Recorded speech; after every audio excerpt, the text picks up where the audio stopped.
Hey Torklift fans, Ben here. Have you ever wanted to plow, but you didn't know how? Well, I'm going to tell you right now. All right, so here we have our Ford F-150, and we have a front receiver mounted there, and then we also have the snowplow. And so we have it mounted inside the front receiver, so that way you can kind of see how it looks. So now let's take a look at how it operates and what a snowplow can actually do for you.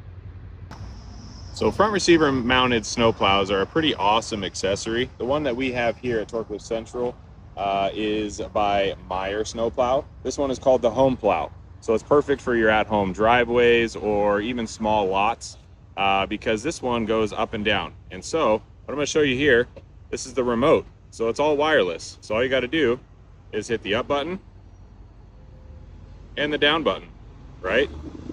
So when you're not using the plow, you're going to have it in the up position. That way you're not dragging it on the ground. That's never good. Then when you want to start plowing the snow, you lower it all the way down until you hear that little clicking noise. I promise that's a good noise. And then now you can start plowing. Get that snow out of the way. That's all I have to say.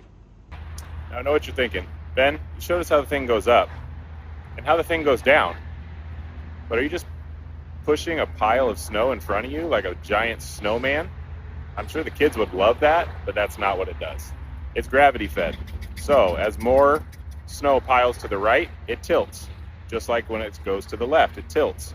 So it's just pushing snow to the right or left based off of how much snow collects, which is pretty cool.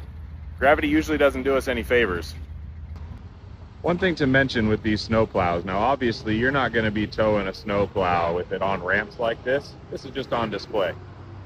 But what you're going to want to do is make sure that you're as low to the ground as possible. So when you have your truck and you have the snow plow mounted in that front receiver, you want to lower it all the way to the ground to make sure it's touching. Because if it's not touching, then you're going to probably have to get what's called a drop-down receiver that extends it and lowers it so that way you can touch that ground.